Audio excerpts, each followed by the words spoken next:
Okay. હા તો એક હવે થોડુંક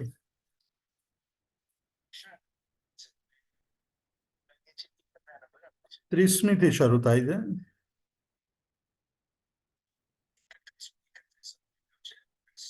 નહીં, શરૂ 30મી થી થાય છે.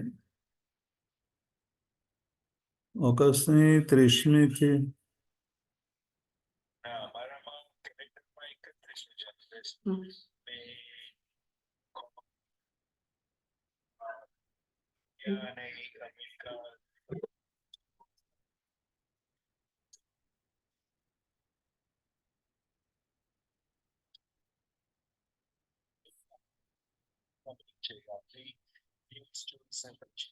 ઓકે,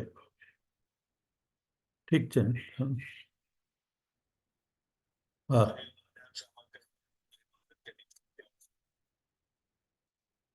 હમ. બરાબર. ના બસ. હા, અને પેલા બીજું કંઈ ખાસ હશે તો કહીશું, વાત કરીશું, પણ બીજું કંઈ નથી ખાસ. હમ. અત્યારે તો રાજેન્દ્રભાઈને ત્યાં છું, જે ઓર્લાન્ડો હતા ને પહેલા, પછી અહીંયા મૂવ થયા છે. હા. એમના ત્યાં જ છું અત્યારે હું. હમ હમ હમ.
જય જિનેન્દ્ર જીતુભાઈ,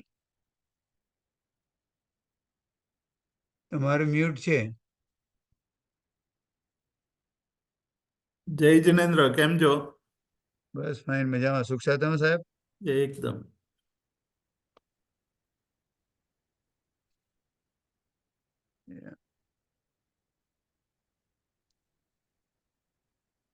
બીજું 10 મિનિટની વાર છે આમ તો, જો કે હા, એટલે થોડી રાહ જોઈએ આપણે, 10 હા મિનિટ. હા, ના, હજુ 10 મિનિટ તો છે જ, એટલે હમ.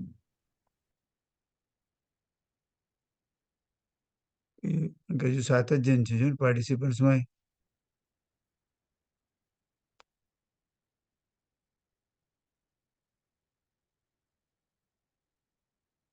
બંધ કરી દીધો એમના વિડીયો.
આપણે રેડી છે.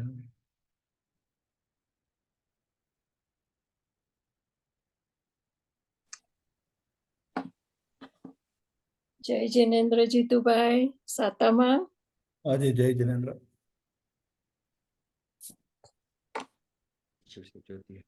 જય જિનેન્દ્ર જીતુભાઈ. આજે જય જિનેન્દ્ર. પ્રણામ. પ્રણામ જીતુભાઈ. પ્રણામ. જય જિનેન્દ્ર જીતુભાઈ. આજે જય જિનેન્દ્ર. કેમ છો? બસ સારું છે. આપ સાતામાં? આજે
જીતુભાઈ.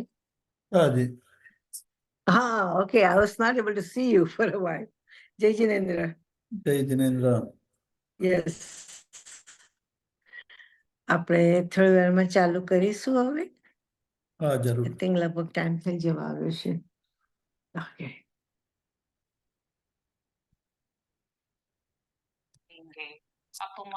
એક પ્રશ્ન હતો જીતુભાઈ. હા બોલો. આજે ખાલી આપણે એક જ પદ લેશો કે આવતીકાલે વ્યાખ્યાન નથી એટલે એનું પણ થોડું કરશો? ના એ પરમ દિવસે આપણે કવર કરીશું. પરમ દિવસે બે પદ સાથે કરીશું. તો આજે થોડુંક વધુ કહેવાનું છે એટલે. હા. Very good. Yeah. Okay. शिक्षा नहीं देंगे मंत्र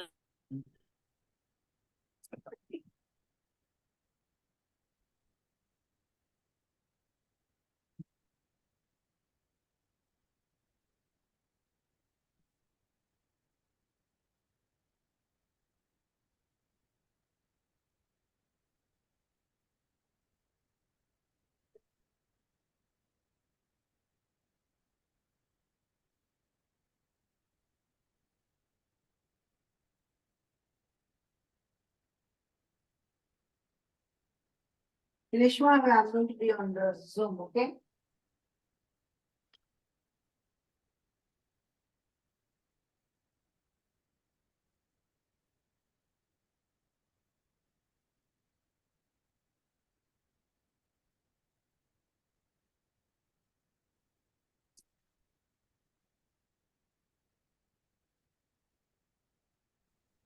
શરૂ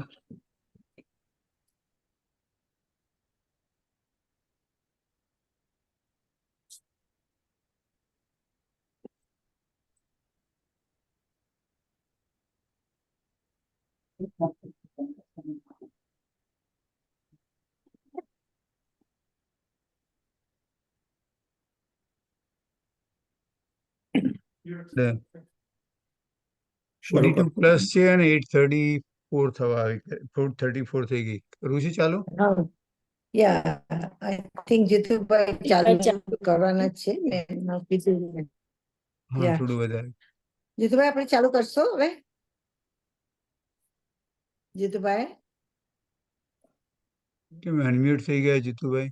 Yeah, I don't mute know, થઈ ગયા હતા, sorry. પહેલા પણ આવી રીતે થઈ ગયેલું. એ ગયા પહેલા કઈ એવું એ થયું. મ્યુટ વિડીયો બંધ કર્યો ને મ્યુટ થઈને ગયા કદાચ કઈ કારણસર. Yeah, એવું હશે કદાચ. આપણે વિડીયો પણ That's બંધ right. કર્યો. ઓ અચ્છા. Okay. અચ્છા, ઓડિયો અચ્છા. વિડીયો બંને આપણે બંધ કર્યું.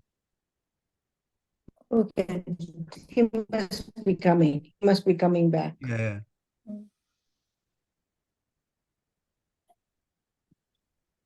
He's back now. Okay. Excuse me. Okay Jitubhai, આપણે ચાલુ કરીશું હા, હવે? ચાલો બસ શરૂ કરીએ આપણે. Sure. શાશ્વતી હોળીના સાંજના સ્વાધ્યાયનો પ્રારંભ મંગલાચરણથી કરીશું. મંગલાચરણ બધાને એકવાર અનમ્યુટ કરીને પછી મ્યુટ કરીને પછી તમે અનમ્યુટ કરશો પ્લીઝ. ઓકે.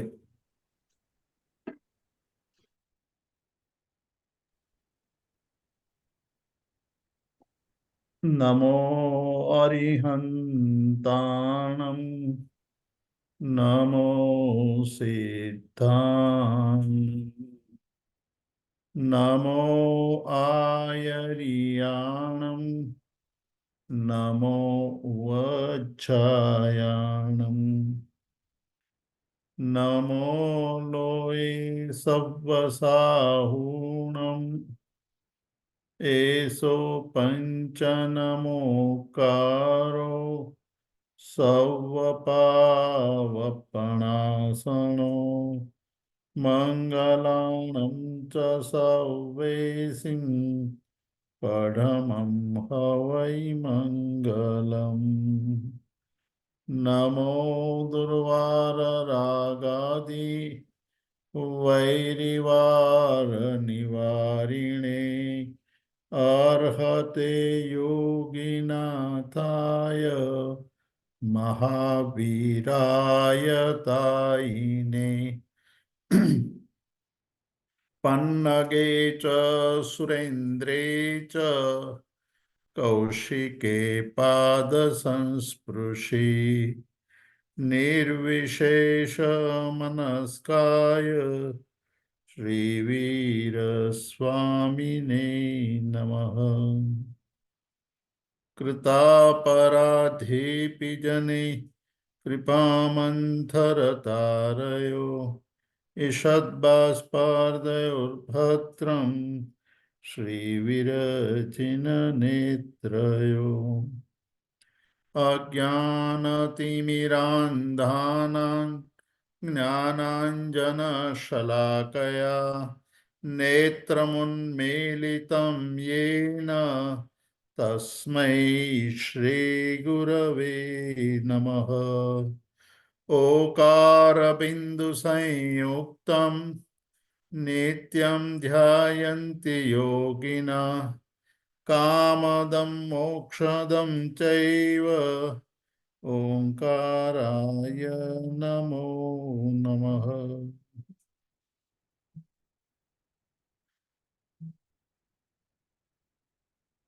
શાશ્વતી હોળી એનો આજે 7મો દિવસ છે. જ્ઞાનપદની આરાધનાનો દિવસ છે. નવપતિમાં દેવ, ગુરુ અને ધર્મની આરાધના કરીએ છીએ. આ 3 તત્વો એટલે દેવ તત્વ અરિહંત અને સિદ્ધ પદને સૂચવે છે. ગુરુપદથી આચાર્ય, ઉપાધ્યાય અને સાધુ પદની આરાધના કરીએ છીએ અને ધર્મ પદથી આપણે સમ્યક દર્શન, સમ્યક જ્ઞાન, સમ્યક ચારિત્ર અને સમ્યક તપની આરાધના કરીએ છીએ. પૂર્વના પુણ્યના ઉદયે આપણને આ 9 પદની આરાધના કરવાનો અવસર પ્રાપ્ત થયો છે. એ અવસરને આપણે પૂર્ણપણે ભક્તિપૂર્વક આરાધવાનું છે. આપણે અરિહંત, સિદ્ધ, આચાર્ય, ઉપાધ્યાય, સાધુ, સમ્યક દર્શન એટલા પદોની વિવેચના કરી ચૂક્યા છીએ. ઘણા બધા આત્માઓ, ભવ્ય જીવો શાશ્વતી હોળીની આરાધના આયનબિલ તપથી કરી રહ્યા હશે. તે સર્વે તપસ્વીઓની શાતા હશે અને બાકી રહેલા દિવસોમાં પણ શાતા રહે તેવી ભાવના ભાવીએ છીએ. ગઈકાલે આપણે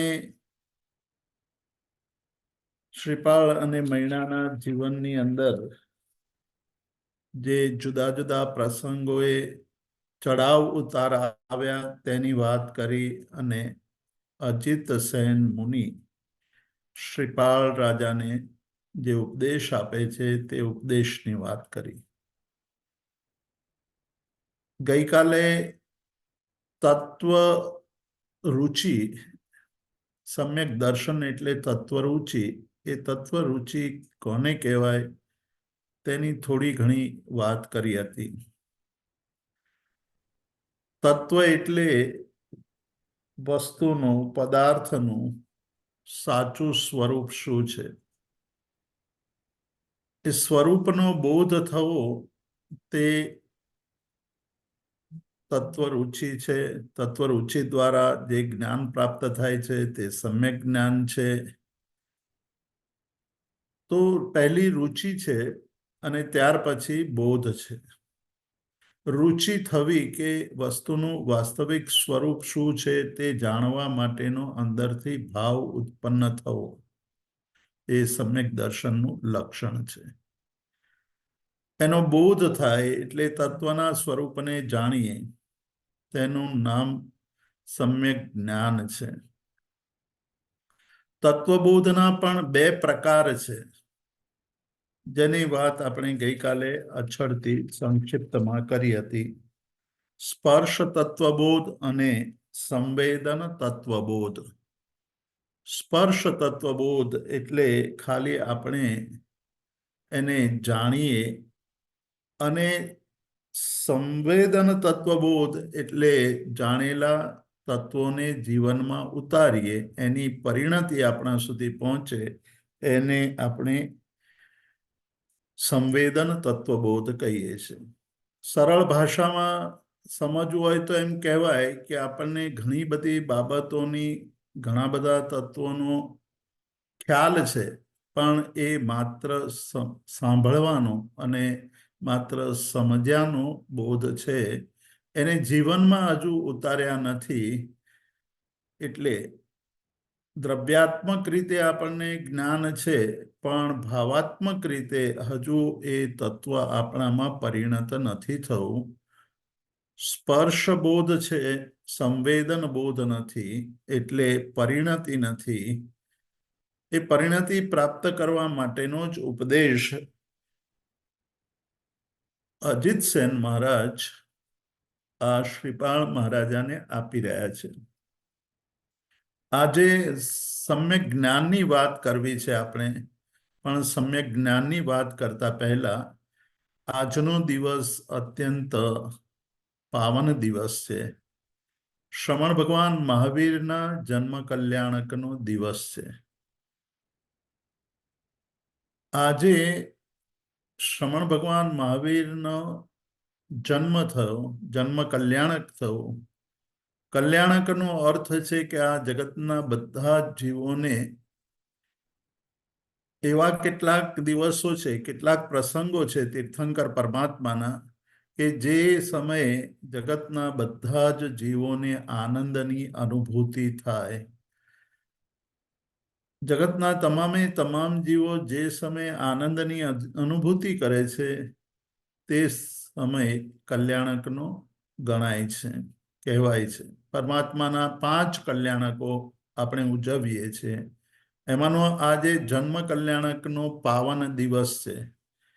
2600 વર્ષ પહેલા શ્રમણ ભગવાન મહાવીર જન્મ્યા હતા, અને ત્યાર પછી એમણે આ જગતને તીર્થંકર નામ કર્મનો ઉદય થતા જ આત્મકલ્યાણકર મોક્ષનો માર્ગનો ઉપદેશ આપ્યો. સમ્યક દર્શન, સમ્યક જ્ઞાન અને સમ્યક ચારિત્રની એમણે આપણને સમજ આપી. એટલે મોક્ષનો માર્ગ એમણે આપણને બતાવ્યો. એ આપણા ઉપરનો સૌથી મોટામાં મોટો ઉપકાર છે. શ્રમણ ભગવાન મહાવીરના જન્મ કલ્યાણકની ઉજવણી એ આપણા સૌના માટે હર્ષ અને આનંદની ઉજવણી ગણાય. સાથે સાથે આ વર્ષ શ્રમણ ભગવાન મહાવીરના નિર્વાણનું 2550મું વર્ષ ચાલી રહ્યું છે. 2550 વર્ષ પહેલા શ્રમણ ભગવાન મહાવીર સ્વામીએ નિર્વાણ પ્રાપ્ત કર્યું હતું.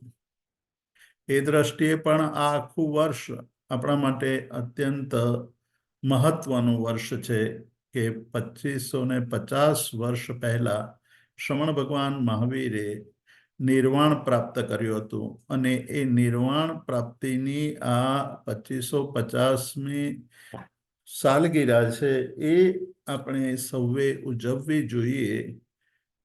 એ ઉજવવા માટે શું શું કરવું જોઈએ, કેટલાક નિમિત્તો આપણે સ્વયં વિચારી શકીએ કે શ્રમણ ભગવાન મહાવીરે જે ઉપદેશ આપ્યો હતો, જે એમણે આત્મકલ્યાણનો માર્ગ સૂચવ્યો હતો, તેનું આપણે જીવનમાં આચરણ કરીએ અને તેનો જગતની અંદર ફેલાવો થાય તે માટે આપણે પ્રયત્ન કરીએ. જુદા જુદા નિમિત્તો ઊભા કરી શકાય.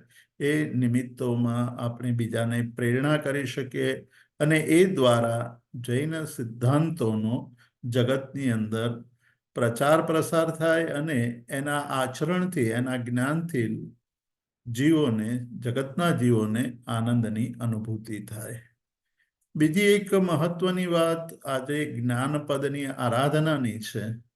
જ્ઞાનપદ, સમ્યક જ્ઞાન. પૂર્વે જ્યારે આપણે જ્ઞાનની આરાધના કરી હોય તો આ ભાવની અંદર આપણને જ્ઞાન બહુ ઝડપથી ચડે, જ્ઞાન લાંબા સમય સુધી ટકી રહે અને એ જ્ઞાન દ્વારા આત્મકલ્યાણના માર્ગે આપણે આગળ વધી શકીએ. એવો એક પ્રસંગ 1 મેના દિવસે મુંબઈ ખાતે ઉજવવામાં આવશે.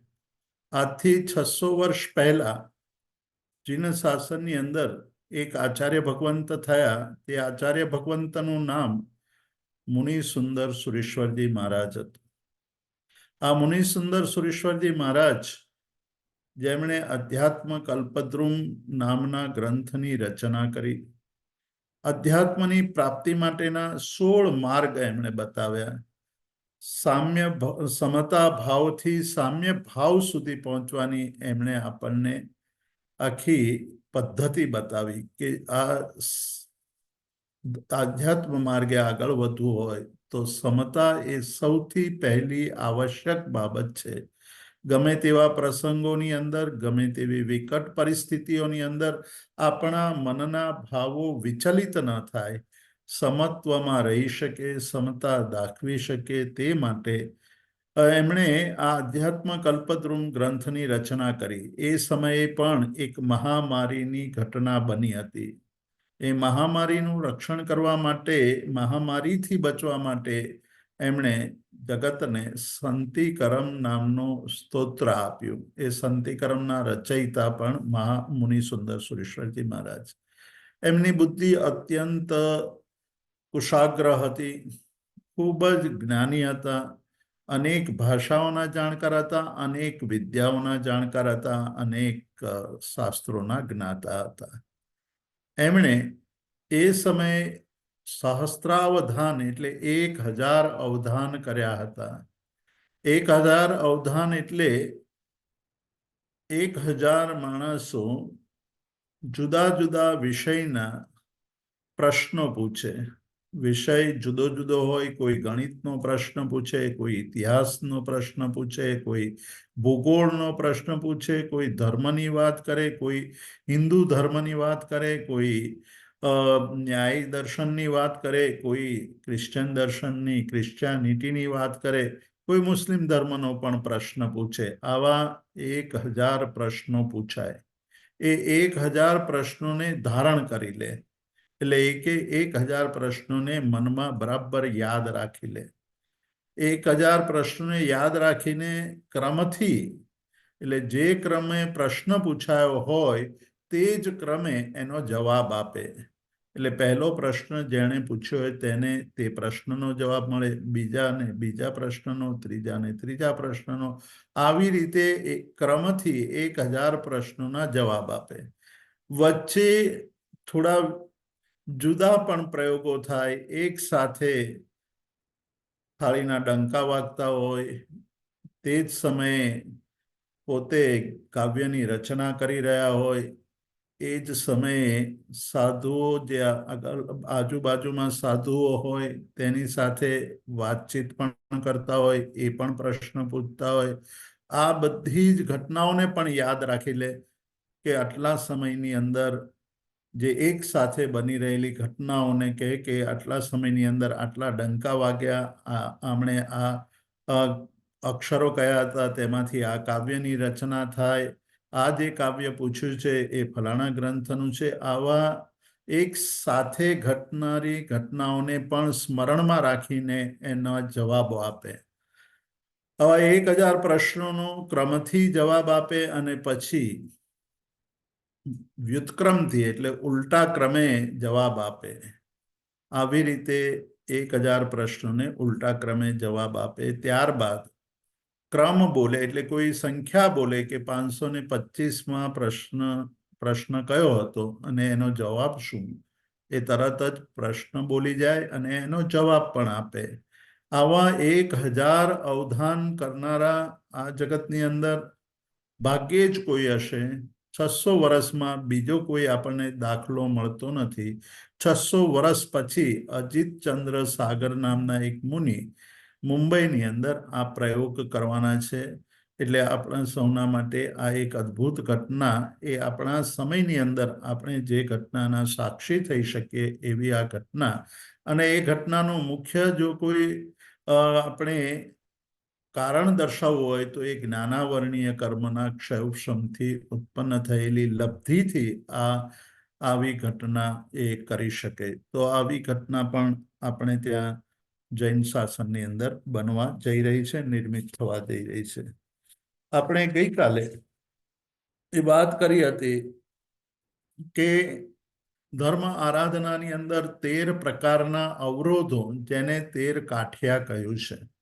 કાઠિયા એટલે કાઠીઓ, જે તમે પ્રવાસ કરતા હો, એક જગ્યાએથી બીજી જગ્યાએ વ્યાપાર આદિ કરવા જતા હો, ત્યારે રસ્તામાં જે આપણને લૂંટી લે, રસ્તામાં આપણને જે અવરોધ ઉત્પન્ન કરે તેને કાઠીઓ કહેવાય છે. કાઠી, આ કાઠી 13 પ્રકારના છે જે ધર્મ માર્ગની યાત્રા કરતા. આપણને મોક્ષ માર્ગ શબ્દ આપ્યો છે વાચકવર્ય ઉમાસ્વાતીએ કે સમ્યક દર્શન જ્ઞાન ચારિત્રાણી મોક્ષ માર્ગ. મોક્ષનો માર્ગ એટલે ધર્મનો માર્ગ. આ માર્ગે ચાલવાથી એટલે કે એ માર્ગમાં દર્શાવેલા તત્વોનું આચરણ કરવાથી આપણે મોક્ષ સુધી પહોંચી જઈએ છીએ. તો એવા માર્ગે ચાલવા માટે એટલે ધર્મનું આચરણ કરતી વખતે જે 13 અવરોધો ઉત્પન્ન થાય છે, તે અવરોધોને જીતવાની વાત અજીતસેન મુનિએ શ્રીપાળ મહારાજાને કહી છે. અને આગળ જતા કહે છે કે ધર્મ પામવો હોય તો સૌથી પહેલા આપણા જીવનની અંદર દયા ઉત્પન્ન થવી જોઈએ. દયા ધર્મનું મૂળ છે. દયા ધર્મનું મૂળ છે એવું એકલા જૈન ધર્મના લોકો જ માને છે એવું નથી. અન્ય ધર્મના લોકો પણ કહે છે કે દયા ધર્મ કા મૂલ હૈ, પાપ મૂલ અભિમાન. કબીરના દોહામાં આ વાત કહેવામાં આવી છે કે ધર્મનું મૂળ એ દયા છે અને પાપનું મૂળ અહંકાર છે. ધર્મનું મૂળ દયા છે એવું આ શ્રીપાળ મહારાજાને અજીતસેન સુરી આચાર્ય ભગવંત એને સમજાવે છે કે દયા ન હોય તો ત્યાં ધર્મ નથી. બાહ્ય ધર્મ હોઈ શકે, બહારથી ધર્મનું આચરણ થતું હોય, પણ અંદરથી એને ધર્મ સ્પર્શ્યો નથી. ધર્મ જેને જેને સ્પર્શ્યો છે એટલે આપણે આગળ જોયું તેમ આપણું જે તત્વજ્ઞાન છે એ સંવેદન તત્વજ્ઞાન હોવું જોઈએ, અંદરથી પરિણત થયેલું તત્વજ્ઞાન હોવું જોઈએ. એ તત્વજ્ઞાનની જ્યારે આપણે આવે ત્યારે આપણી અંદર દયા પ્રગટે છે. દયાથી ધર્મની શરૂઆત થાય છે. દયાથી ક્રોધનું શમન થાય છે. સૌથી પહેલો મોટો કષાય હોય તો તે ક્રોધ કષાય છે. અને ક્રોધ છે ત્યાં ક્ષમા નથી. ક્રોધથી ક્ષમા ગુણ નષ્ટ થઈ જાય છે અને ક્ષમા દ્વારા આપણે ક્રોધ ઉપર વિજય મેળવી શકીએ છીએ. ક્ષમા ગુણ પ્રગટે છે ત્યારે દયા પણ પ્રગટે છે. ક્ષમા થી દયાની ઉત્પત્તિ અને ક્ષમા દયાની સાથે સાથે કરુણા પણ આપણા અંદર પ્રસ્ફુટિત થાય છે, પ્રગટે છે. તો દયા અને કરુણાથી આપણી અંદર આ ક્ષમાનો ગુણ પણ વધુ વિકસિત થાય છે. આજે આપણે વાત કરી તે પ્રમાણે શ્રમણ ભગવાન મહાવીરના જન્મ કલ્યાણકનો દિવસ છે. આ દિવસે આપણે ભગવાન મહાવીરના જીવનના પ્રસંગોની વાત કરીએ તો ચંડ કૌશિક જેવા અત્યંત ઝેરીલા નાગે એમને ડંખ આપ્યો ત્યારે પણ એમણે ક્ષમાયુક્ત વર્તન, ક્ષમાનો ભાવ જ કર્યો હતો અને એના કારણે એમણે એટલું જ કહ્યું કે બૂજ બૂજ ચંડ કૌશિક, હે ચંડ કૌશિક તું બોધ પામ, તું શું કરી રહ્યો છે અને આવા કષાયોના આચરણથી તારા જન્મની અંદર તું ક્યાં જઈશ, જે કર્મો બંધ કરીશ તેના કારણે. એટલે કર્મ બંધ ભટકાવનાર બનશે, તું ક્ષમા ધારણ કર. અને એ એક જ વાક્યથી આ ચંડ કૌશિકની અંદર ક્ષમા ગુણ પ્રગટ્યો અને પોતાના આત્માનું કલ્યાણ તરફ આગળ નીકળી ગયો. તો પહેલી વાત કરી કે દયા આપણા જીવનની અંદર હોવી જોઈએ. બીજી વાત કરી કે નિરઅભિમાનિતા, નિરઅભિમાનપણું એટલે આપણે ઈગો, અહંકાર છે એને દૂર કરી દેવો. અહંકારને દૂર કરવો, અહંકારને નષ્ટ કરવો. અહંકાર ક્રોધ કરતા સૂક્ષ્મ એવો કષાય છે. અહંકાર ઉત્પન્ન થાય ત્યારે આપણને ખબર પણ નથી પડતી, પણ જ્યારે એનું નુકસાન આપણે ભોગવીએ છીએ ત્યારે આપણને એ અહંકારના પરિણામનો ખ્યાલ આવે છે, પણ એ વખતે ઘણો વિલંબ થઈ ગયો છે. અહંકારના જુદા જુદા સ્વરૂપો છે. કોઈનો દ્રોહ કરવો એ પણ અહંકાર છે. ઈર્ષ્યા કરવી, મત્સર કરવો, એની નિંદા કરવી, આ બધાથી અહંકાર ઝલકે છે, અહંકાર પુષ્ટ થાય છે. અહંકાર નષ્ટ થાય તો આપણી અંદર નમ્રતા પ્રગટે, આપણે નમ્ર બનીએ.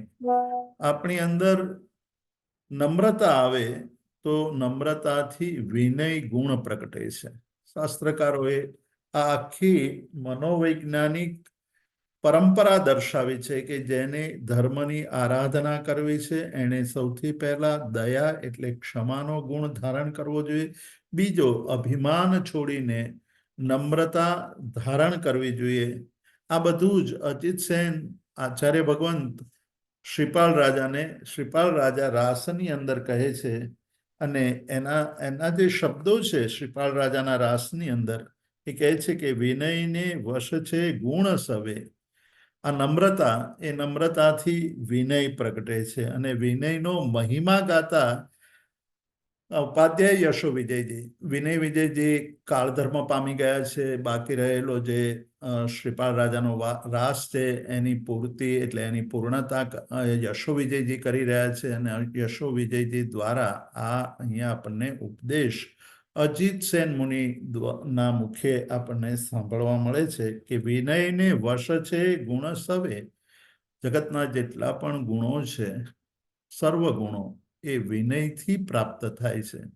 અહંકાર આવતા એ ગુણો નષ્ટ થાય છે. તે તો માર્દવ આયત્ત એટલે નમ્રતાથી આવે છે. જેને માર્દવ મન વસ્યો, જેના મનની અંદર નમ્રતા વસી ગઈ છે, તેણે સવિ ગુણ સંપત રે, એ સર્વ ગુણોની સંપત્તિને પ્રાપ્ત કરે છે. નમ્રતા છે, વિનય છે. તો આપણે જે દેવ ગુરુ ધર્મ એ ત્રણ તત્વત્રયી છે, દેવ તત્વ, ગુરુ તત્વ અને ધર્મ તત્વ, એ રત્નત્રય રૂપ તત્વોની આરાધના એ ફળદાયી નીવડે છે. ફળદાયી એટલે એનાથી આપણને જે ફળ પ્રાપ્ત થવા જોઈએ, કર્મક્ષય અને આપણા જે ગઈકાલે આપણે કહ્યું હતું કે સિદ્ધ ચક્રના ગુણ ઘણા, કહેતા ન આવે પાર. તો સિદ્ધ ચક્રના ગુણોનો આપણને અહેસાસ થાય કે સિદ્ધ ચક્રની આરાધના કરતા કરતા જેવી રીતે શ્રીપાળ અને મૈણાને અનેક પ્રકારના દુઃખોનો નાશ થયો, સંપત્તિની પ્રાપ્તિ થઈ અને હવે ફરી ગુરુનો સંયોગ થયો છે. એ ગુરુના સંયોગ દ્વારા ધર્મ તત્વનું શ્રવણ મળ્યું છે. એ ધર્મ તત્વનું શ્રવણ મળ્યું ત્યારે એ કહે છે કે દેવ, ગુરુ અને ધર્મ જેના મનની અંદર માર્દવતા એટલે નમ્રતા છે, વિનય છે, એની જ આરાધના ફળદાયી નીવડે છે. એને આપણે બીજી રીતે સમજવાની કોશિશ કરીએ તો જેના અંદર દેવગુરુ ધર્મની આરાધના છે પણ અહંકાર છે. દેવની ભક્તિ કરતા કરતા એવો અહંકાર કરે કે મારા જેવી ભક્તિ કોઈ કરતું નથી. ગુરુને વંદન કરીને ગુરુનું પૂજન કરે ત્યારે એવો વિચાર કરે કે હું ગુરુ પૂજનમાં જેટલા પૈસા મૂકું છું, જેટલો ભાવથી એમને જેટલી મોટી વસ્તુઓ હું વરાવું છું તેવું બીજું કોઈ વરાવતું નથી. આવો અહંકાર કરે અને ધર્મની આરાધના કરતા પણ અહંકાર કરે તો એની આરાધના શૂન્ય બની જાય છે, કેમ કે અહંકાર એ આરાધનાને દૂષિત કરી દે છે. એટલે જ કહ્યું કે અહંકાર વગરની આરાધના હોવી જોઈએ. સાધનાના માર્ગે આગળ વધવા માટે અહંકારનો ઇરેઝ કરી નાખવો પડે, ઈગોને ઇરેઝ કરવો પડે, વિનય ગુણ ધારણ કરવો પડે. અને વિનય ગુણ એવો ગુણ છે કે જે ગુણની આરાધના કરવાથી આપણી અંદર બાકીના બધા જ ગુણો આવીને ઊભા રહે છે, પણ જ્યાં અહંકાર છે ત્યાં આપણા બાકીના બધા ગુણો શૂન્ય થઈ જાય છે. એટલે બીજી વાત કરી કે ધર્મના માર્ગે, આત્મ સાધનાના માર્ગે આગળ વધનાર દરેક સાધકે નમ્રતાનો અભ્યાસ કરવો જોઈએ, નમ્ર બનીને રહેવું જોઈએ, નમ્રતાથી વિનય અને વિનયથી બીજા બધા જ ગુણો. ત્રીજા ગુણની વાત કરે છે સરળતા. સરળતા એટલે કુટિલતાનો અભાવ. કુટિલતા એટલે માયા ન કરવી, કપટ ન કરવી. કપટ એ અગ્નિ જેવો છે. જેવી રીતે અગ્નિ વેલને બાળી નાખે, વેલ અત્યંત કુણી હોય છે અને બીજાનો આશ્રય લઈને ઊંચે ચડતી હોય છે, તેવી જ રીતે ગુણરૂપી વેલ બહુ કોમળ હોય છે અને થોડી પણ અગ્નિની ઝાંય લાગે તો એ જેવી રીતે વેલ બળીને ભસ્મ થઈ જાય છે, તેવી જ રીતે આપણી અંદર સરળતા ન હોય, કુટિલતા હોય, માયા હોય, કપટ હોય તો ધર્મ રૂપી વેલ બળીને નષ્ટ થઈ જાય છે. જેનામાં સરળતા છે તે જ ધર્મને આરાધી શકે છે. શુદ્ધિ ઉચ્ચુ ભૂયસ હોય એવું શ્રમણ ભગવાન મહાવીરે એમની અંતિમ દેશનામાં કહ્યું કે ધર્મથી જે શુદ્ધિ છે, આત્મશુદ્ધિ છે, મનની શુદ્ધિ છે, એ કોને પ્રાપ્ત થાય? તો કે જે સરળ છે, જેના જીવનની અંદર સરળતા એટલે જેવું વિચારે તેવું બોલે, જેવું બોલે તેવું કરે. એના મન, વચન અને કાયા, વાણી, વર્તન અને વિચાર એ ત્રણેય એક સમાન દિશામાં ચાલતા હોય તે સરળ કહેવાય. પણ વાણી કંઈક જુદી હોય, વિચાર કંઈક જુદા હોય અને વર્તન કંઈક જુદું હોય, બોલે કંઈક, કરે કંઈક અને વિચારે કંઈક, આવા જીવોને કુટિલ કહેવામાં આવે છે. અને આવા કુટિલ જીવો આત્મશુદ્ધિ, ધર્મ દ્વારા આત્મશુદ્ધિ કરી શકતા નથી. ચોથો ગુણ બતાવ્યો છે શૌચ. શૌચ એટલે પવિત્રતા. પવિત્રતા, દ્રવ્યથી પવિત્રતા અને ભાવથી પવિત્રતા. દ્રવ્યથી પવિત્રતા એટલે આ દેહ અને ઉપકરણ વગેરેની પવિત્રતા આપણે જાળવીએ છીએ, પણ મનની પવિત્રતા, મનની અંદર ઉત્તમ ભાવો ભાવવા એ શૌચ છે, ભાવોની પવિત્રતા છે, તે કેળવવાની છે. પાંચમો ગુણ સંયમનો છે કે મનુષ્ય ભાવ પ્રાપ્ત કર્યા પછી સૌથી પહેલો અજીત સેન મહારાજે આ શ્રીપાળ મહારાજને ઉપદેશ તો એ જ આપ્યો છે કે સૌથી દુર્લભ કોઈ વસ્તુ હોય તો એ મનુષ્ય ભાવ છે. અને એ મનુષ્ય ભાવની એક એક પળ મૂલ્યવાન છે. એ મૂલ્યવાન પળોને વેડફી ન નાખવી હોય તો આ ધર્મોની આરાધના કરવી જોઈએ. પાંચમો ધર્મ એમણે કહ્યું છે સંયમનું પાલન. જીવન મળ્યું છે એ ભોગવવા માટે નથી. દેવચંદ્રજી મહારાજ પરમાત્માની ભક્તિ કરતા કરતા કહે છે કે આ જગતની અંદર હું અનાદિકાળથી ભટકી રહ્યો છું. આ અનાદિકાળની અંદર એક પણ યોનિ એવી નથી, એક પણ ગોત્ર એવું નથી, એક પણ પદ એવું નથી, એક પણ વસ્તુ એવી નથી કે જે મેં ભોગવી ન હોય. બધું જ ભોગવી ચૂકેલો છું અને એના કારણે મારા માટે આ જગતની તમામે તમામ વસ્તુઓ, પૂતગલો એ એઠા છે, જૂઠા છે. મેં એને એઠા કરીને ભોગવીને છોડેલા છે. જેમ આપણે એઠું ફરી ખાતા નથી તેવી રીતે આ પૂતગલોને ફરી ભોગવવા નથી એવો સંયમિત આત્મા વિચાર કરે છે. એટલા માટે સ્વયંભવ સૂર્યે 10 વૈકાલિક સૂત્રની પહેલી ગાથામાં કહ્યું કે ધમ્મો મંગલ મુકિઠ્ઠમ, ધર્મ એ ઉત્કૃષ્ટ મંગળ છે, પણ ધર્મ કયો તો અહિંસા સંયમો તો. અહિંસાની વાત આપણે કરી, સંયમની વાત કરી રહ્યા છે કે જીવનમાં સંયમનું પાલન કરવું જોઈએ. કયા પ્રકારનું સંયમનું પાલન કરવું જોઈએ?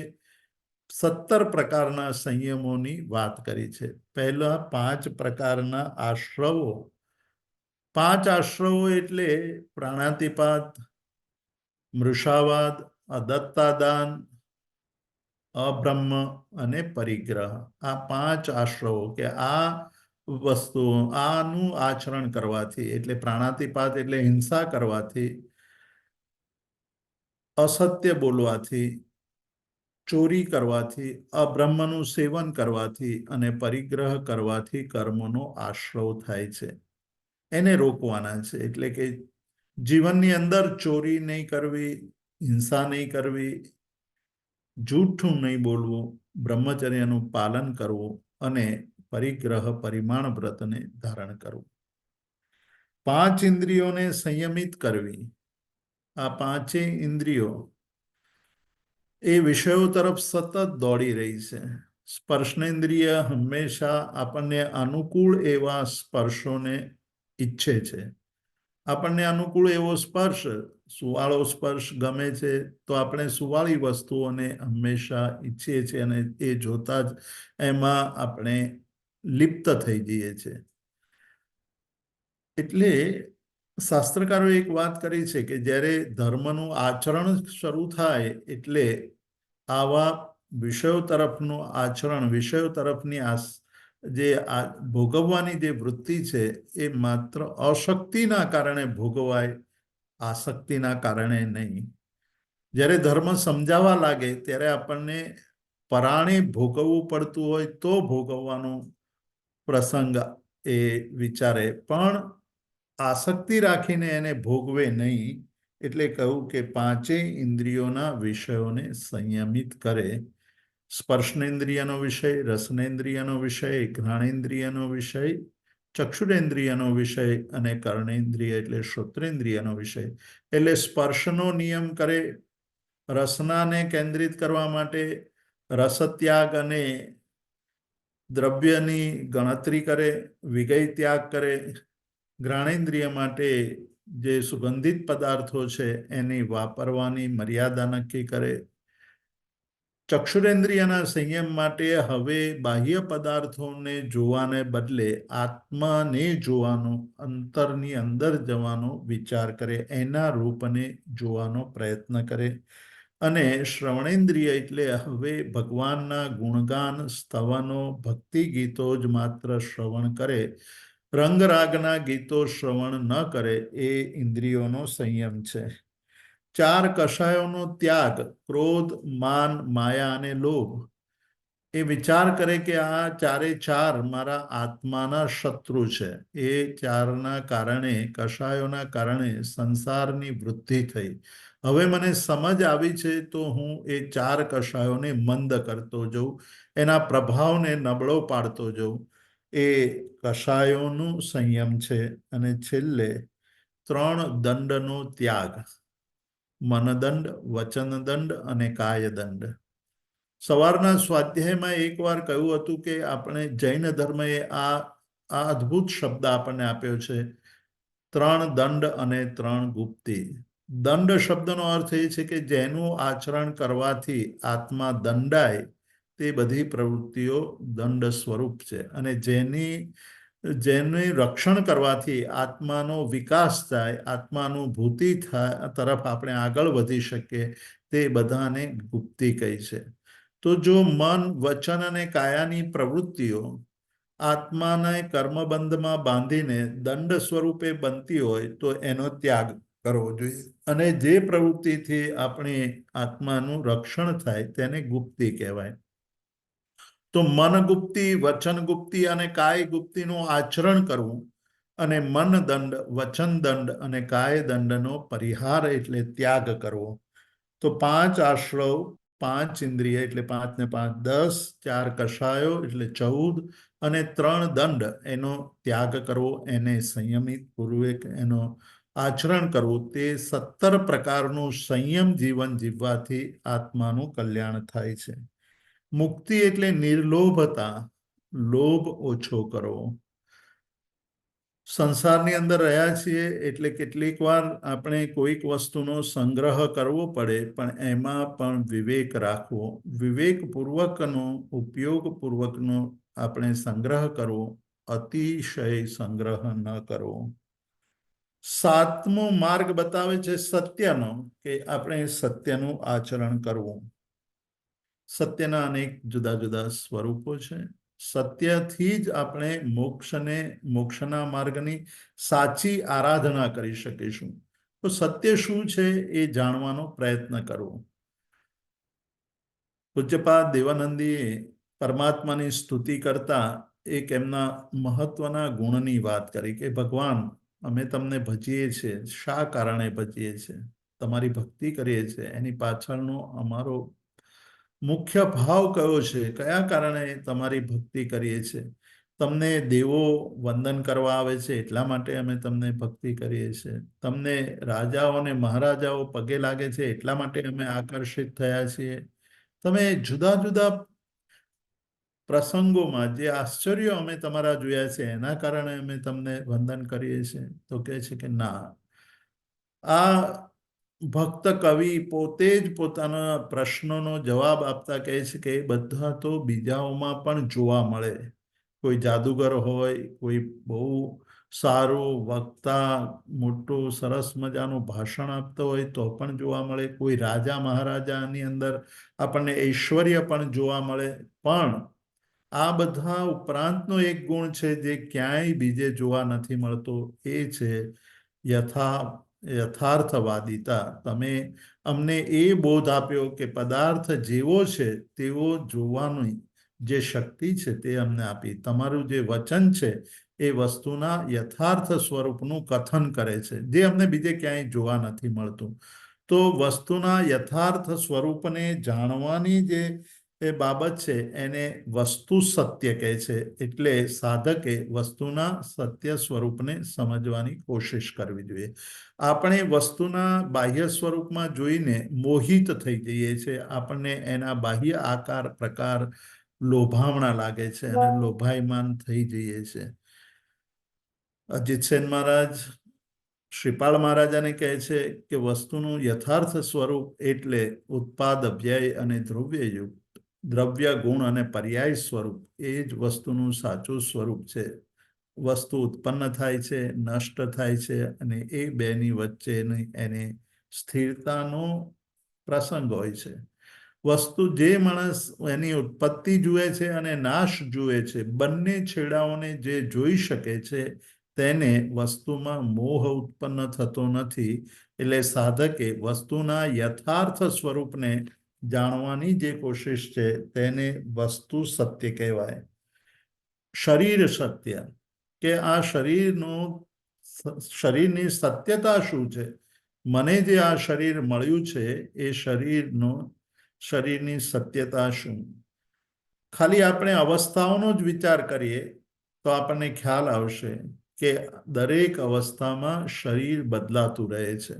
શરીર સ્થિર નથી. નાના હતા ત્યારે શરીરનું સ્વરૂપ જુદું હતું. જ્યારે બાલ્યાવસ્થા હતી ત્યારે સ્વરૂપ બદલાયેલું હતું. યુવાવસ્થામાં સ્વરૂપ બદલાયું. પ્રૌઢાવસ્થામાં શરીર બદલાયું છે. શરીરનું સ્વરૂપ બદલાયું છે. એટલે શરીર એ પળે પળે બદલાઈ રહ્યું છે. પણ મને એ બદલાયેલું સ્વરૂપ દેખાતું નથી. હું જ્યારે જ્યારે મારા શરીરને મિરર સામે ઊભો રહીને જોઉં છું ત્યારે મને એ શરીરમાં મોહ જ ઉત્પન્ન થાય છે. એટલે આપણે આત્મમુગ્ધ છીએ, આપણે આપણા પોતાનામાં મુગ્ધ છીએ. આપણે આપણા પોતાની અંદર જ એટલા બધા મશગુલ થઈ ગયા છે કે જે પરિવર્તન સામે દેખાય છે, જગતને દેખાય છે, જે પહેલા આપણા વાળ કાળા હતા તે હવે ધોળા થઈ ગયા છે, જે આપણે પહેલા ચશ્મા વગર સરસ દેખી શકતા હતા એ ચક્ષુરેન્દ્રિયની આપણી શક્તિ ક્ષીણ થઈ છે. જે આપણે બહુ સરસ રીતે પહેલા બહુ નાની નાની વાતો અથવા બહુ ધીરા અવાજને પણ આપણે સાંભળી શકતા હતા, સમજી શકતા હતા, હવે આપણા કાનની એ શક્તિ પણ લુપ્ત થઈ છે.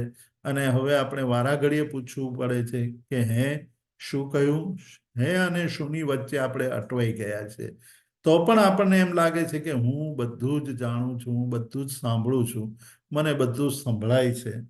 તો એ શરીરની જે આ કુટિલતા છે, આપણી અંદર જે શરીર પ્રત્યેનો જે બહુ મોટો રાગ છે એને સમજવો અને એને છોડવો એ શારીરિક સત્યતા છે. એટલે શરીરના સ્વભાવને સમજવું. અને શરીરના સ્વભાવને જ્યારે આપણે સમજીશું ત્યારે શરીરથી જે સાધવા યોગ્ય છે તે સાધી લઈશું. એટલે આ શરીર મળ્યું છે, પંચેન્દ્રિયપણું મળ્યું છે, અને અત્યારે આજે આપણી પાસે કાર્ય કરવાની ક્ષમતા છે. આવતીકાલે કદાચ એ ક્ષમતા ન હોય ત્યારે આપણને દુઃખ ન થાય. એટલે આ પળે અને અત્યારે જ ધર્મની આરાધનાનો આરંભ કરી દેવો જોઈએ. જે પળ ચૂકી જાય છે તે ગાડી ચૂકી જાય છે. જે પળને સાધી લે છે તે જીવનને સાધી શકે છે. એટલે તીર્થંકર પરમાત્માએ આ જે અજીત સેન સુરી દ્વારા શ્રીપાળ મૈણાને જે વાત કરી છે તે કહે છે કે શરીરની કુટિલતાને સમજી લો. આજે તમે કૂદકા મારીને દોડીને એક જગ્યાએથી બીજી જગ્યાએ જઈ શકો છો. કાલ એવી પણ બને કે તમે તમારા ઘરનો ઉમરો પણ ન વટાવી શકો.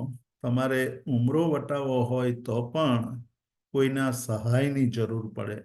એક સમય એવો હતો કે આપણે ચાલતા હતા ત્યારે ધરતી ધ્રુજતી હતી. આજે આપણે ધ્રુજીએ છીએ. આપણે બેઠા થવું હોય તોય ધ્રુજારી છૂટતી હોય. તો આ શરીરનો સ્વભાવ છે. આજે આપણી શરીરની સ્વસ્થતા છે, શરીર સારી રીતે ચાલે છે, તો શરીરથી આત્મ સાધનાનો પ્રારંભ કરી દેવો જોઈએ. આમાં વિલંબ ન કરવો જોઈએ. એ શરીરની સત્યતા છે. મનની સત્યતા કે મન એટલું બધું કુટિલ છે અને કાળ પડતો છે. એટલા માટે અવસર પેણી કહી કે જે કાળની અંદર પડવાના જ નિમિત્તો મળે અને દરેક વર્ષે આપણને એમ લાગે કે ગયું વર્ષ વધુ સારું હતું, ગયો દસકો વધુ સારો હતો, ગઈ 25મી વધુ સારી હતી, ગયું શતક એટલે કે સેન્ચુરી બહુ સારી હતી, આ સેન્ચુરી તો બહુ ખરાબ છે. એનું કારણ એક જ કે ક્ષણે ક્ષણે આ પૃથ્વીની અંદર વર્તમાન કાળ એવો છે કે પડવાના જ નિમિત્તો મળે છે. આજે આપણે જોઈએ છીએ આખા જગતની અંદર એટલા બધા યુદ્ધો થઈ રહ્યા છે અને માણસોની હત્યા આમ પળ પળની અંદર થઈ રહી છે. કુદરતી આફતો આવી રહી છે અને એ સમયે પણ મન જાગૃત ન થાય. મનને એવું ન થાય કે ના, હું આ ક્ષણથી ધર્મની આરાધના કરી લઉં, તો આપણા જેવો મૂર્ખ માણસ કોઈ ન કહેવાય. એટલે મનની કુટિલતાને સમજવી અને મનને આલંબન આપીને પરમાત્માનું, ગુરુનું અને ધર્મનું આલંબન આપીને એને અકુટિલ બનાવવું એટલે સરળ બનાવવું. સ્થાપના સત્ય એટલે સ્થાપના એટલે જુદી જુદા પ્રકારની પ્રતિમાઓ, જુદી જુદી મૂર્તિઓ, જુદા જુદા જે નાની નાની આપણે ઘરમાં સજાવવા માટે ખરીદીને લાવ્યા હોય તે મૂર્તિઓ અને પરમાત્માની મૂર્તિ. તો આ મૂર્તિઓનું શું તથ્ય છે, શું સત્ય છે? મારે કઈ મૂર્તિઓ તરફ મારા મનને આકર્ષિત કરવું? તો સ્થાપના સત્ય કે જે મારા આત્મકલ્યાણની પ્રેરણા આપે, મને આત્મકલ્યાણ માટે જાગૃત કરે એવા જ જે આકાર પ્રકારો છે, ચિત્રો છે, એનું મારે સ્થાપન કરવું જોઈએ. એને સ્થાપના સત્ય કહે છે. દ્રવ્ય સત્ય કે દ્રવ્યાત્મક રીતે આપણે કોને સત્ય માનીએ તે આપણે સમજવાનું છે અને એના દ્વારા ભાવ સત્ય તરફ આગળ વધવાનું છે. તપની વાત કરી છે કે તારે જે તપાવે તે તપનો અગ્નિની ઉપમા આપી છે. અગ્નિ ઉર્ધ્વગામી છે, તેવી જ રીતે તપ પણ આપણા ભાવોને ઉર્ધ્વગામી બનાવે છે. એટલે તપ દ્વારા આપણે આપણા જીવનને ઉર્ધ્વગામી બનાવી શકીએ. તો તપ જુદા જુદા પ્રકારના છે. એક જગન્ય તપ એટલે નાના નાના તપ, બીજા મધ્યમ તપો અને એક ઉત્તમ તપ છે. ઉત્તમ તપ એટલે આજીવન હવે આપણે આહાર અને પાણીનો ત્યાગ કરી દઈએ તે ઉત્તમ તપ છે. એટલે એને અનશન કહ્યું છે.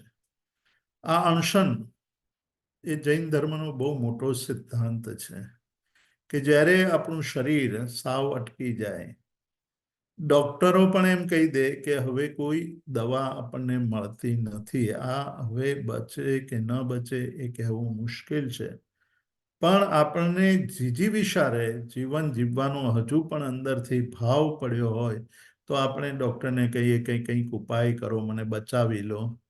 પણ બચવાની કોઈ સંભાવના ન હોય ત્યારે આપણા જીવનની અંદર આપણી એટલી જાગૃતિ હોવી જોઈએ, એટલી સજાગતા હોવી જોઈએ કે આપણે ધીરે ધીરે એવી આરાધના કરીએ કે આપણે આપણા મનને, આપણા શરીરને બહુ સરળતાથી છોડવાની દિશામાં આગળ વધી શકે. તેને અનશન કહ્યું છે. બીજી વાત કરી મધ્યમ તપો કે જે મધ્યમ તપ, ઉપવાસ, છઠ, અઠમ, અઠાઈ આ બધા જ મધ્યમ તપો છે.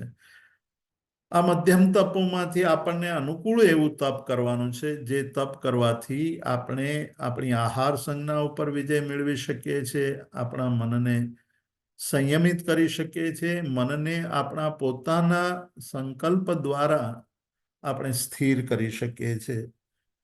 અને જઘન્ય તપ કે આવું મધ્યમ તપ પણ ન કરી શકતા હોય તો જઘન્ય, ઓછામાં ઓછું નાનામાં નાનું તપ તો પ્રતિદિન સવારે ઉઠીને આપણે સંકલ્પ લઈને કરવું જોઈએ કે આજે હું નવકારશી કરીશ.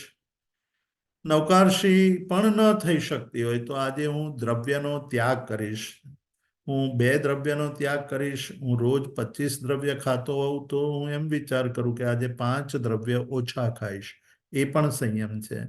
6 વિગઈ વાપરતા હોઈએ તો આપણે એવું નક્કી કરીએ કે આજે 5 વિગઈ વાપરીશ, 1 વિગઈનો ત્યાગ કરીશ. આપણે આખા દિવસમાં બીજો ત્યાગ ન કરી શકીએ તો 1 કલાકનો ત્યાગ કરીશું, 1 કલાક હું આહાર પાણી ગ્રહણ નહીં કરું.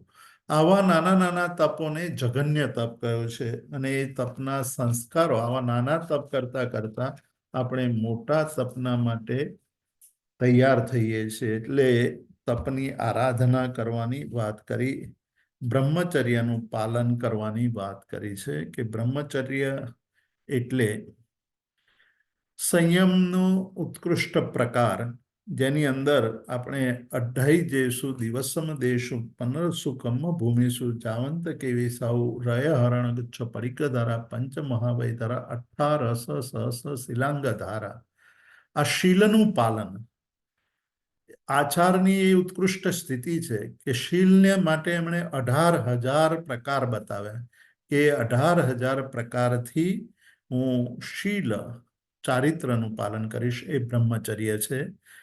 એને 18,000ના પ્રકારો છે. એની વિસ્તારમાં આપણે નહીં જઈએ, પણ સંક્ષેપમાં એ 18,000 પ્રકારો જાણવા અને સમજવા જેવા છે. પૃથ્વીકાય, અપકાય, તેવકાય, વાવકાય અને વનસ્પતિકાય. 2 ઇન્દ્રિય, 3 ઇન્દ્રિય, 4 ઇન્દ્રિય અને પંચેન્દ્રિય અને અજીવ, આવી રીતે 10 પ્રકાર થયા. એ 10 પ્રકારને ક્ષમા, શાંતિ એટલે ક્ષમા, માર્દવ, આર્જવ, શૌચ, સત્ય, સંયમ, તપ, ત્યાગ, અકિંચન્ય અને બ્રહ્મચર્ય દ્વારા આપણે એની આરાધના કરીએ. એટલે 10 ને 10 થી ગુણીએ એટલે 100 થયા. આ આરાધના આપણે 5 ઇન્દ્રિયોથી કરીએ એટલે 5 ઇન્દ્રિયો વડે 5 થી ગુણીએ એટલે 500 થયા. એનો 4 સંજ્ઞાનો ત્યાગ કરીને આ આરાધના કરીએ એટલે આહાર સંજ્ઞા, ભય સંજ્ઞા, મૈથુન સંજ્ઞા અને પરિગ્રહ સંજ્ઞાનો ત્યાગ કરીને આરાધના કરીએ એટલે 500 ગુણ્યા 4 એટલે 2000 થયા.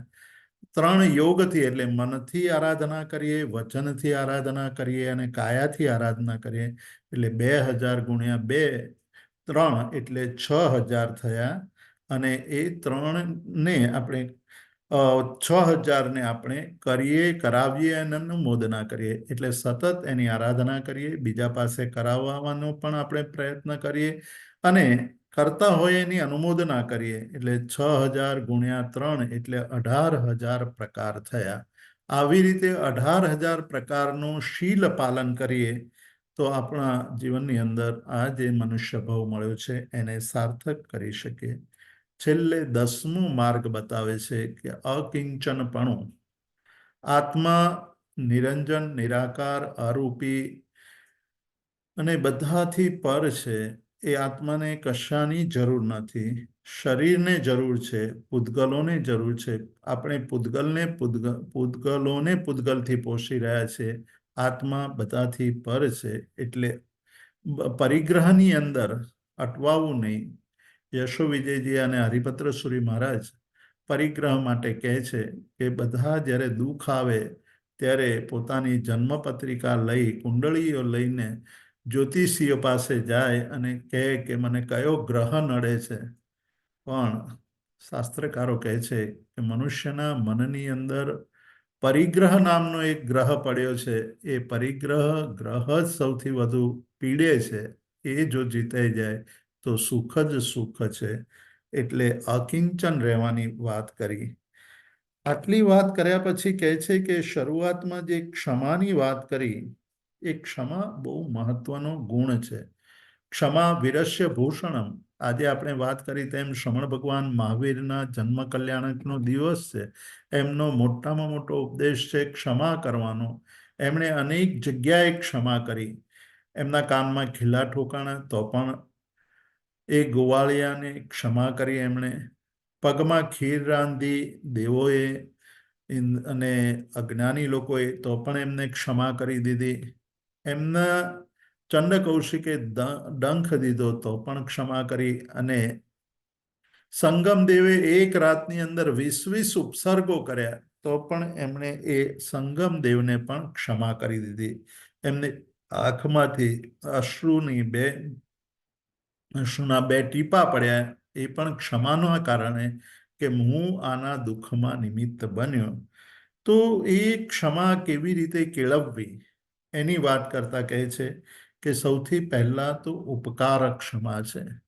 જેણે આપણા ઉપર ઉપકાર કર્યો છે એ ક્યારેક કોઈક આપણને કડવા વચન કે કઠિન શબ્દો કહી દે, આપણને વઢે, આપણને કોઈ એવા આકરા શબ્દો કહે તો મનની અંદર વિચાર કરવો કે આ તો મારા ઉપકારી છે. એમણે મારા ઉપર ઘણો બધો ઉપકાર કર્યો છે.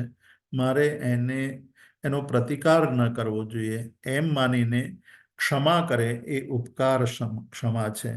બીજી ક્ષમા એ અપકાર ક્ષમા છે. કોઈ આપણા ઉપર અપકાર કરે, આપણને હેરાન કરે, આપણને પીડા આપે, આપણને દુઃખ આપે ત્યારે એ વિચાર કરવો કે આનો સ્વભાવ જ બીજાને દુઃખ આપવાનો છે, અપકાર કરવાનો છે. એને હું કંઈ કહીશ તો પણ એ સમજશે નહીં અને એનો ગુસ્સો વધુ તીવ્ર બનશે. આગમાં લાકડા નાખવા, આગમાં પેટ્રોલ નાખવા જેવી સ્થિતિ થશે જેથી આગ વધુ ભડકી નીકળશે. મારા ઉપર અપકાર કર્યો છે એ મારા પૂર્વના કોઈ કર્મના કારણે આ પરિસ્થિતિ આવી છે એમ માનીને એને પણ ક્ષમા આપી દે એ અપકાર ક્ષમા છે. વિપાક ક્ષમા કે આ 2 બાબતોની ક્ષમા આપણે ન પાડી શકતા હોય તો વિપાકનો વિચાર કરવો કે હું ક્રોધ કરીશ. એ ક્રોધ એ કસાય છે. કસાય એ મોહનીય કર્મ છે. મોહનીય કર્મનો બંધ પડશે તો હું સંસારમાં ભટકતો રહીશ. એટલે વિપાકનો વિચાર કરવો કે એનું પરિણામ અત્યારે જે હું ક્રોધ કરું છું એનું પરિણામ ભવિષ્યમાં શું ભોગવવું પડશે એના પરિણામનો વિચાર કરીને એ ક્ષમા આપે તો વિપાક ક્ષમા છે. વચન ક્ષમા ચોથો પ્રકાર ક્ષમાનો છે. વચન ક્ષમા, કે જ્યારે આપણે પરમાત્માના શાસનની અંદર પરમાત્માના શાસ્ત્રોનું અધ્યયન કરીએ છીએ, શ્રવણ કરીએ છીએ, પરમાત્માએ અને કહેલી વાતોને ગણધર ભગવંતોએ સૂત્રોમાં ગૂંથી, એ સૂત્રમાંનું એક સૂત્ર ગણધર ભગવંતોએ રચેલું એક સૂત્ર એટલે વંદિતું સૂત્ર. એ વંદિતા સૂત્રની અંદર એમ કહું કે ખામેમી સવ્વ જીવે સવ્વે જીવા ખમંતુ મે મીતિ મે સવ્વ ભૂયેસુ વૈરમ મજ્જમ ન કેણઈ, કે હું બધા જ જીવોને ક્ષમા આપું છું, બધા જીવો મને ક્ષમા આપે, મને કોઈની સાથે વેર નથી, મારે બધા સાથે મૈત્રી ભાવ છે. આ કોનું વચન છે? પરમાત્માનું વચન છે. આ પરમાત્માના વચનને જીવનમાં ઉતારવું એ પરમાત્માનું વચન છે. બસ મારે એ પ્રમાણે આચરણ કરવાનું છે, મારે બીજો કોઈ વિચાર કરવાનો નથી. જે ભગવાને કહ્યું છે એ મારે કરવાનું. ભગવાને ક્ષમા કરવાનું કહ્યું છે, ભગવાનના વચનને આધારે ક્ષમા કરવી, તેનું નામ વચન ક્ષમા. ધર્મ ક્ષમા, ધર્મ એ મને ક્ષમાવાન બનવાનો ઉપદેશ આપ્યો છે. ધર્મ એ મને જીવનની અંદર ક્ષમા કરતા રહેવાનો ઉપદેશ આપ્યો છે. એ પ્રમાણે ધર્મનો મનમાં ખ્યાલ રાખીને ક્ષમા કરવી, તેનું નામ ધર્મ ક્ષમા છે.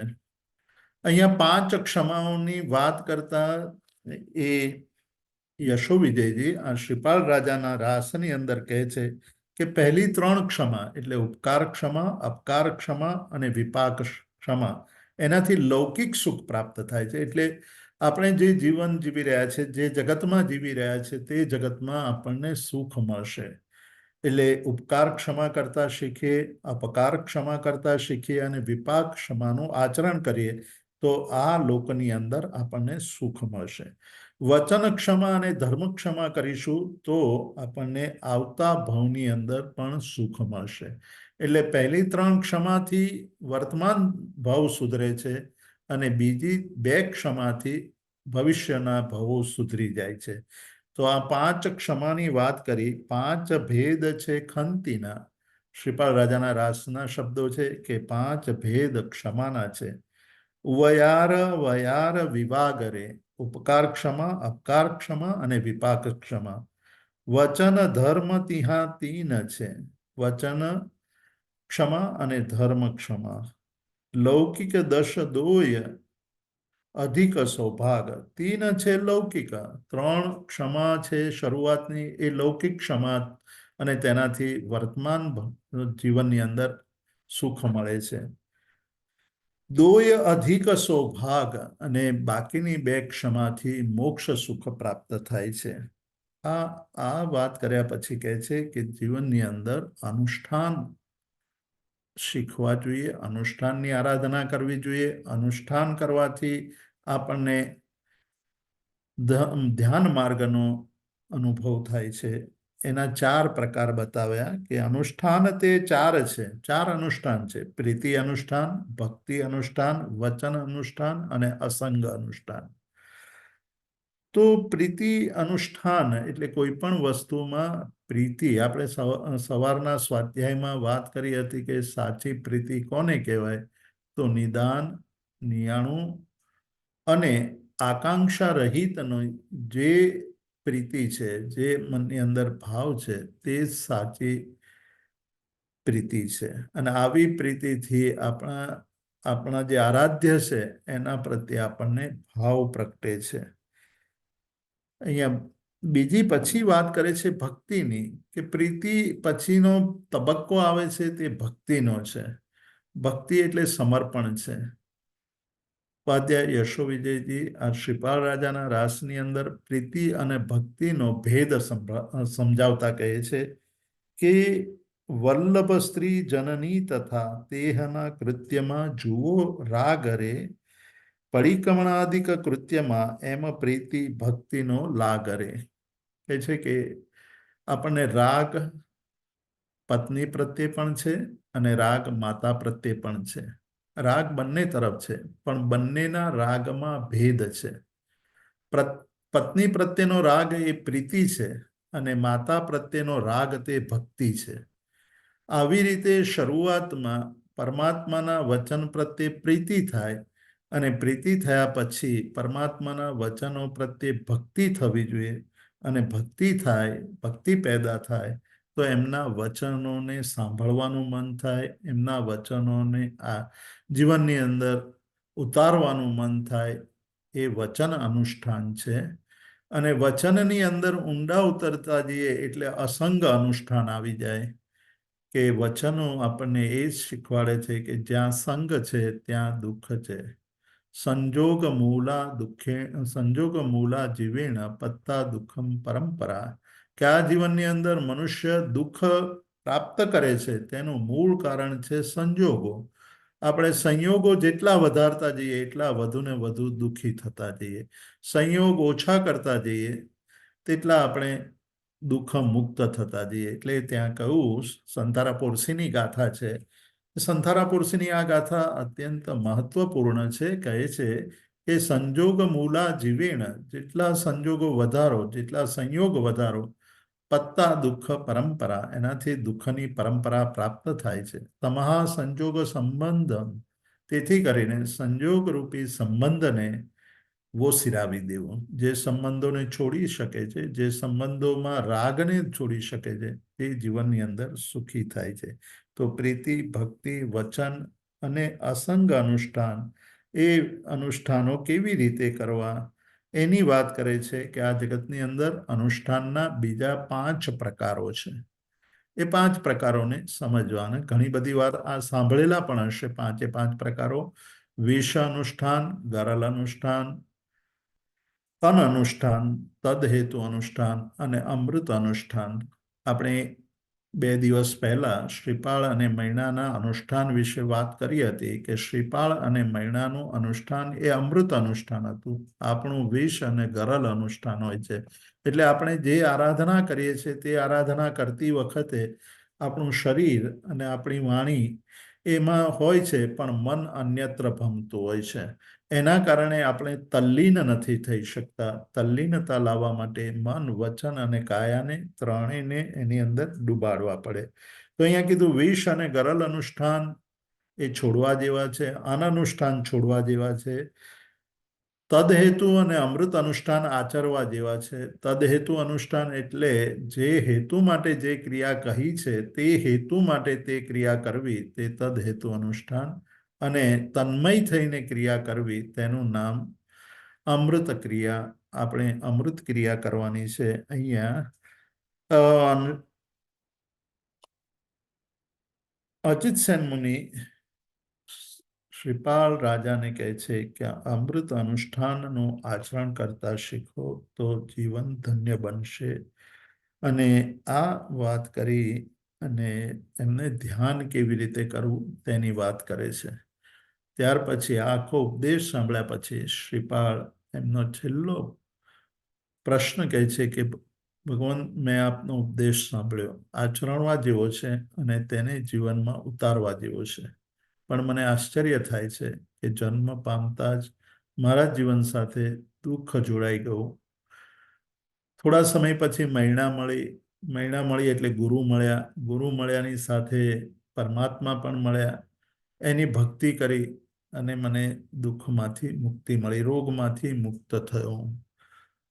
ત્યાર પછી સ્વપુરુષાર્થે આગળ વધવાના ભાવ જાગ્યા. એ સ્વપુરુષાર્થે આગળ વધવાના ભાવ માટે હું પરિભ્રમણ કરવા લાગ્યો. ત્યારે ડગલે ને પગલે મને સંપત્તિ મળી. સૌથી પહેલા 2 વિદ્યાઓ મળી, ત્યાર પછી કન્યા અને બહુ મોટી સંપત્તિ મળી. ત્યારબાદ ધવલ શેઠનો પરિચય થયો. એની સાથે ગયો ત્યારે એ 500 વહાણો લઈને વેપારે નીકળ્યો હતો. વચમાં વિઘ્ન આવ્યું, એ વિઘ્નમાંથી મુક્ત કરાવ્યો અને મને 250 વહાણની સંપત્તિ મળી ગઈ. ત્યાર પછી નગરોની અંદર જતા કેટલીક રાજકન્યાઓ સાથે લગ્ન થયા અને એનો જે કર્યાવર અપાર સંપત્તિ મળી. અને ત્યાર પછી ફરી પાછો સમુદ્રમાં પડ્યો. ત્યાંથી પાછો હું એક રાજાના દરબાર સુધી પહોંચ્યો. આવી ચડતી પડતી સુખ દુઃખની વાતો મારા જીવનમાં અનેક વાર ઘટી છે. આ બધાનું કારણ શું? એ વાત એ પ્રશ્ન પૂછ્યો છે અને એના પ્રશ્નના જવાબ રૂપે કેવલી ભગવંત જે એમના પૂર્વ ભવોના કર્મોની વાત કરશે તે વાત આપણે આવતા સ્વાધ્યાયમાં કરીશું. આવતીકાલે 14 છે એટલે 14ના દિવસે મોટું પ્રતિક્રમણ હોવાને કારણે સાંજનો સ્વાધ્યાય આપણો માંગલિક રહેશે. મધુબેન બરાબર છે? અનમ્યુટ થવું પડશે તમારે. અનમ્યુટ થવું પડશે.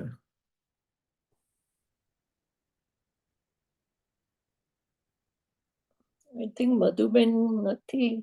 છે મધુબેન છે, એમનો ફોન અનમ્યુટ નથી થતો. તો તમે કહો મિનલબેન, જે હા આવતીકાલ હા બરાબર છે. આવતીકાલે આપણો સ્વાધ્યાય બંધ છે, એટલે માંગલિક છે બીકોઝ ઓફ 14 ને હિસાબે. હા બરાબર છે. હેલો. પરમ દિવસે આપણો સાંજનો છેલ્લો સ્વાધ્યાય હશે. તેમાં જે બાકી રહેલો ભાગ છે શ્રીપાલ રાજાના રાસનો, તેની ચર્ચા કરીશું. એ અત્યંત મહત્વપૂર્ણ ભાગ છે. તેમાં શ્રીપાલના જીવનની વાત તો કરી છે, પણ યશોવિજયજી મહારાજ, મહોપાધ્યાય યશોવિજયજી મહારાજે પોતાને સમ્યક દર્શન કેવી રીતે પ્રાપ્ત થયું તેની એમણે બહુ સુંદર વાત કરી છે. કે પોતે જ્યારે આ શ્રીપાલ રાજાનો રાસ રચ્યો હતો તે પૂર્વે ઘણું બધું ભણ્યા છે. નાનપણથી એ દીક્ષા લઈને ગુરુની સાનિધ્યમાં ઘણું બધું પ્રાપ્ત કર્યું, જ્ઞાન પ્રાપ્ત કર્યું. ત્યાર પછી કાશી ગયા, ત્યાંથી આગ્રા ગયા અને ભારતના બહુ મોટા વિદ્વાન પંડિત બનીને આવ્યા. ત્યાં સુધી એમને સમ્યક દર્શન પ્રાપ્ત નથી થયું. જ્યારે આ શ્રીપાલ રાજાનો રાસ રચે છે અને એના અંતિમ ઢાળની અંદર પોતે એ કહે છે કે પોતાને સમ્યક દર્શન કેવી રીતે પ્રાપ્ત થવું તેની પોતે આખી ઘટના વર્ણવે છે. તે ઘટના અદ્ભુત છે. આપણે જોઈશું, સમય પ્રમાણે એને સમજવાની કોશિશ કરીશું. નહીં તો પછી ભવિષ્યની અંદર ક્યારેક અવસર મળશે ત્યારે વાત કરીશું. થેન્ક યુ સાહેબ જિનેન્દ્ર. તો આપણે પ્રશ્ન કોઈને હોય તો પૂછવા છે? કોઈને પણ પ્રશ્ન હોય તો પૂછી શકે છે. હાજી, મારે એક પ્રશ્ન છે. બોલો ભાઈ, બોલો. હાજી, જીતુભાઈ પ્રણામ. હાજી પ્રણામ. હમણાં આપણે અમૃત અનુષ્ઠાનની વાત કરી, પણ હજુ તદહેતુ અનુષ્ઠાન કોઈક જ વાર થાય છે, બાકી અનુષ્ઠાન જ થતા હોય છે. તો અમૃત અનુષ્ઠાન બહુ દૂર રહી જાય છે અને વિષ અને ગરળ તો થતા જ નથી. એટલી કૃપા છે પ્રભુની, તમારા લોકોની, બધા સ્વાધ્યાયકારોની. તો પ્રશ્ન શું છે તમારું? કે આ વિધાન છે કે પ્રશ્ન છે? ના, પ્રશ્ન છે કે હા, એટલે એનો અહીંયા ઉકેલ આપ્યો છે. આપણે ઘણી બધી વસ્તુઓ સ્કીપ કરવી પડે છે. અહીંયા એનો ઉકેલ આપ્યો છે યશોવિજય મહારાજે આ શ્રીપાલ રાજાના રાસની અંદર, કે આપણે આ 3 ભાવોને જાણવાના છે અને 3 અનુષ્ઠાનોને. પહેલા 3 અનુષ્ઠાનોને વેશ અનુષ્ઠાન, ગરલ અનુષ્ઠાન અને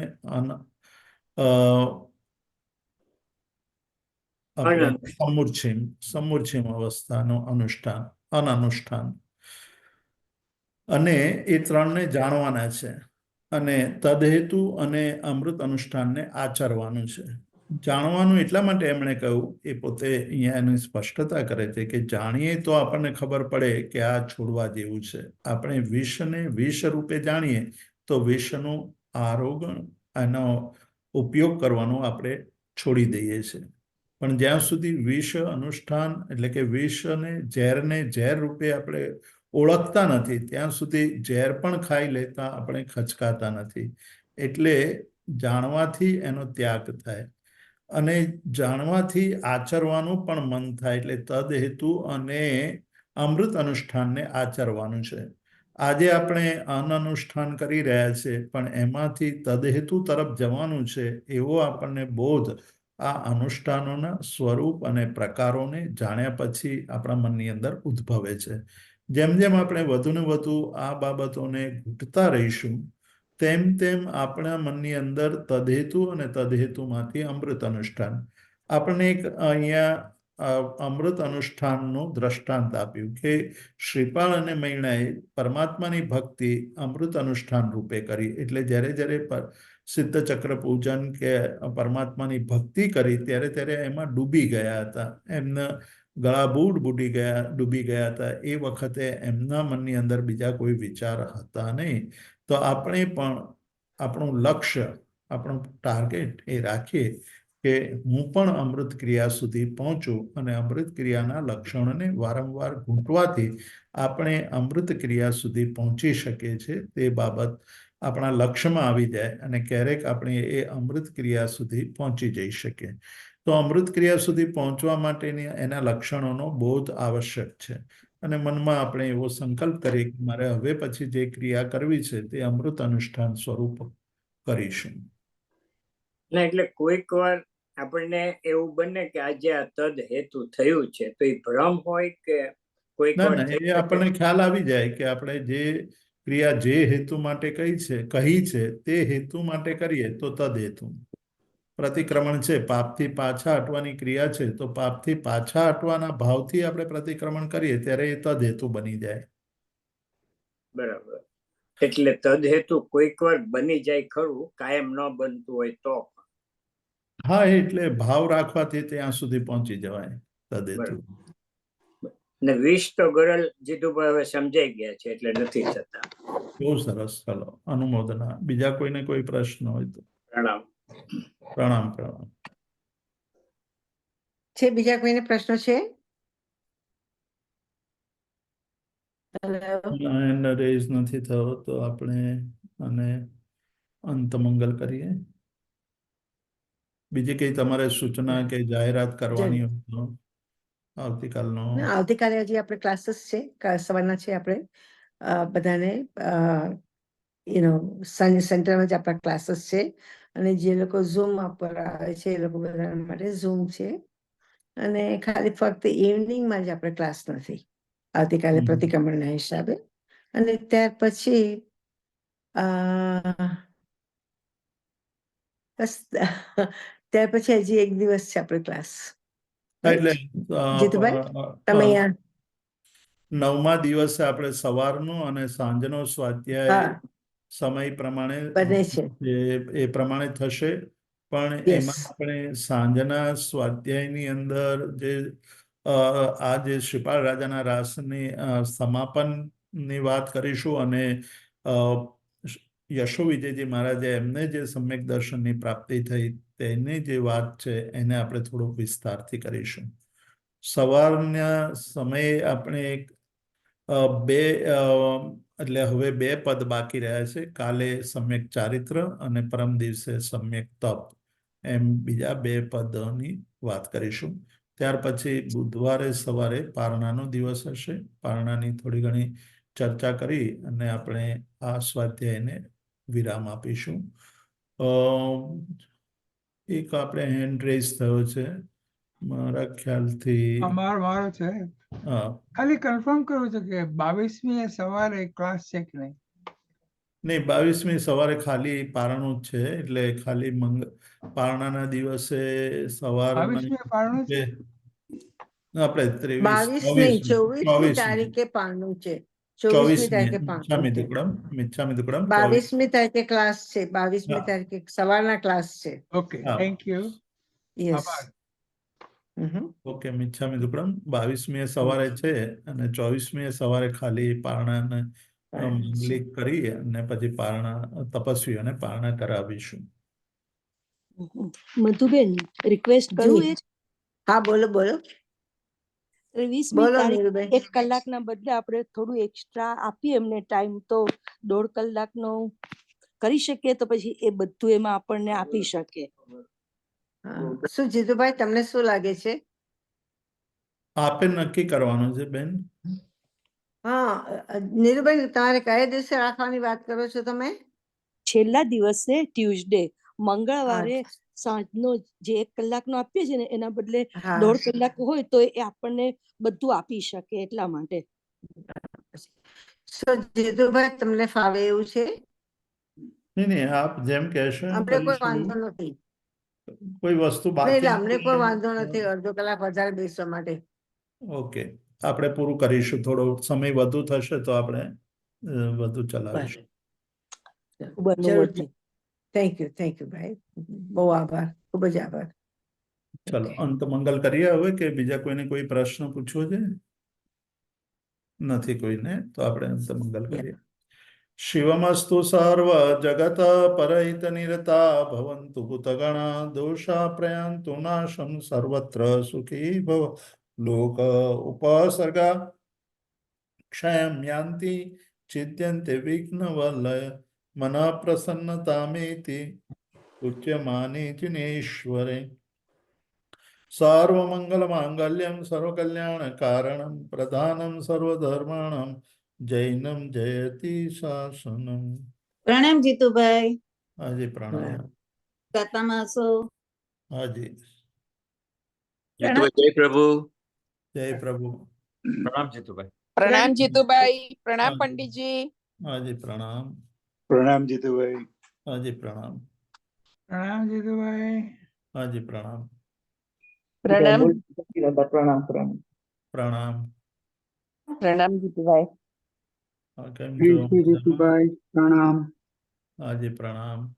પ્રણામ જીતુભાઈ, થેન્ક યુ. હાજી પ્રણામ. એક કરે બધા કરે, મારા બી પ્રણામ જીતુભાઈ. તમને દેખાતા કેમ નથી? મ્યુટ કેમ રાખો છો કેમેરા? હા, એ વાત સાચી.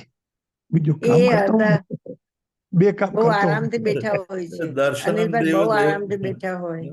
ના પણ મધુબેન, દર્શનમ દેવ દેવસ્ય દર્શનમ પાપ નાશ. That's right. બહુ સરસ બોલ્યા. અનિલભાઈ જરા બધાને દર્શન આપો તમે. જીતુભાઈ એવું કહે છે. એક મિનિટ લો, ચાલુ કરી નાખો. બોલો હે, બોલો. હા હા, હવે દેખાણા. થેન્ક બહુ યુ આનંદ થયો. જીતુભાઈ, બહુ આનંદ. એની આટલા ખૂબ વર્ષ ખૂબ પછી આભાર. આવીને Yes.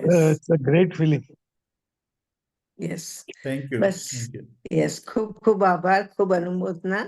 શાતામાં રહેજો બધા જ. અને હવે આપણે પાછા આવતીકાલે સવારે મળીશું. અને જય જિનેન્દ્ર. Good કાલે night. હા, એટલે આપણે ત્યાં જીતુભાઈ. સવારના મળશું. બરાબર છે. ચાલો, બસ તો આવજો. કાલે મળીએ. ઓકે. જય જિનેન્દ્ર. બાય. બાય. Bye.